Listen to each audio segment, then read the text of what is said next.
नेपाल में जिस चेहरे को जेनजी की उम्मीद, पुराने सिस्टम का विकल्प और बदलाव का सबसे बड़ा प्रतीक बनाकर सत्ता तक पहुंचाया गया था, आज उसी चेहरे पर सवालों की बौछार हो रही है।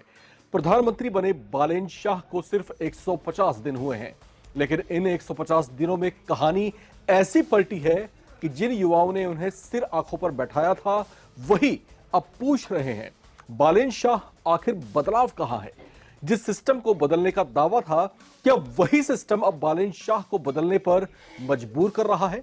क्या लोकप्रियता के सहारे सत्ता तक पहुंचना आसान था, लेकिन सरकार चलाना मुश्किल साबित हो रहा है? और क्या नेपाल की राजनीति में बालेन शाह का चमकता सितारा सिर्फ 150 दिनों में फीका पड़ने लगा है?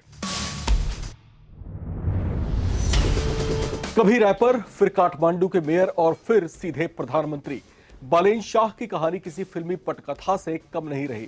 2025 के जेनजी आंदोलन के बाद नेपाल की पुरानी राजनीतिक व्यवस्था के खिलाफ गुस्सा चरम पर था। युवाओं को एक ऐसे चेहरे की तलाश थी जो पुराने नेताओं से अलग हो। बालेन शाह इसी उम्मीद के केंद्र में आए।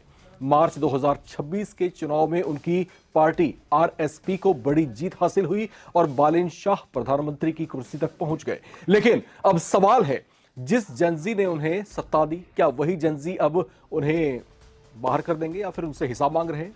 ताजा रिपोर्टों में उनकी सरकार के खिलाफ बढ़ती नाराजगी और नेतृत्व पर उठते सवालों का जिक्र है। सबसे पहले बात उस फैसले की जिसने भारत नेपाल सीमा पर बवाल खड़ा कर दिया। भारत से नेपाल जाने वाले सामान पर कस्टम नियमों के सख्त एनफोर्समेंट ने सीमा क्षेत्र में लोगों की मुश्किलें बढ़ा दी। रोजमर्रा का सामान, किराना, दवाइयां, घरेलू जरूरत की चीजें, सब पर सख्ती बढ़ी। यहां तक कि छोटे मोटे सामान की भी चेकिंग और जब्ती की खबरें सामने आई। विरोध बढ़ा तो बालेन शाह सरकार को बैकफुट पर आना पड़ा। यानी जिस सरकार से लोगों को तेज और व्यवहारिक फैसलों की उम्मीद थी, उसके शुरुआती फैसलों में ही जनता का गुस्सा सामने आने लगा। अब आइए विदेश नीति पर। बालेन शाह ने शुरुआत में विदेशी राजनयिकों के साथ 1-to-1 मुलाकातों से दूरी बनाई, लेकिन फिर 10 अगस्त को तस्वीर अचानक बदल गई।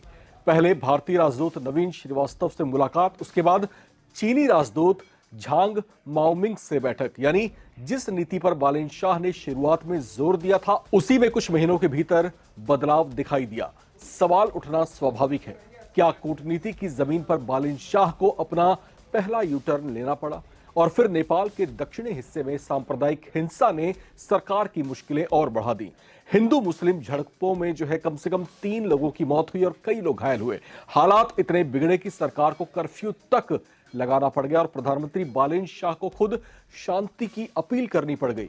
यह घटना इसलिए भी अहम है क्योंकि बालेन शाह की पूरी राजनीतिक छवि ही इस भरोसे पर बनी थी कि वे पुराने राजनीतिक संकटों से अलग तरीके से नेपाल को संभाल सकते हैं।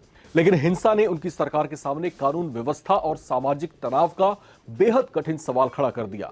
और अब सबसे बड़ा सवाल बालेन शाह की अपनी पार्टी को लेकर है। आरएसपी की केंद्रीय समिति की 21 अगस्त की अहम बैठक में उनकी गैर मौजूदगी ने सवाल खड़े किए। रिपोर्टों के मुताबिक जिस समय पार्टी स्थानीय चुनावों की तैयारियां कर रही थी या फिर उसकी चर्चा कर रही थी, बालेन शाह काठमांडू से बाहर थे। इतना ही नहीं, संसद से उनकी दूरी भी चर्चाओं में है।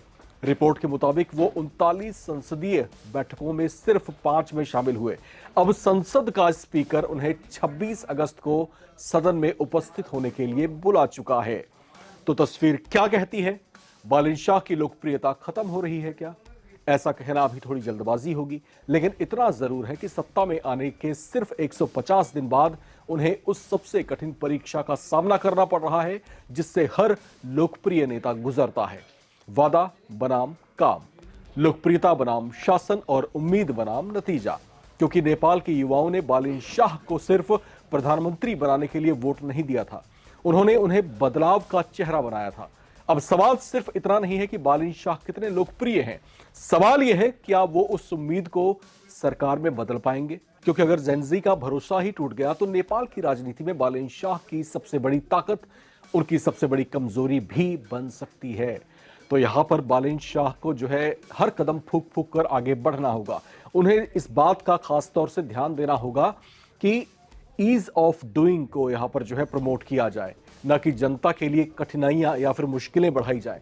हाँ ठीक है, आपके पास कुछ विचार होंगे, आप कुछ बदलना चाहते होंगे, आप फौरन जो है कुछ नियम कायदों को इंप्लीमेंट करने की कोशिश कर रहे होंगे, लेकिन वही जनता अगर इनसे दो चार होते हुए परेशान होती है तो फिर आपको मुंह की खानी पड़ सकती है। वही कुछ अब इन 150 दिनों के कार्यकाल के बाद बालिन शाह के सामने प्रश्न बनकर के चीजें खड़ी हैं। आपको क्या लगता है, क्या वाकई बालिन शाह अपने जो अवधि है पूरे 5 साल की बतौर प्रधानमंत्री नेपाल में पूरी कर पाएंगे, या फिर एक बार फिर जो है नेपाल में जनजी का गुस्सा फूटेगा, बालिन शाह को सत्ता से हाथ धोना पड़ेगा? क्या लगता है आपको? लेकर अपनी राय कमेंट बॉक्स में शेयर करें। देखते रहें नवभारत टाइम्स।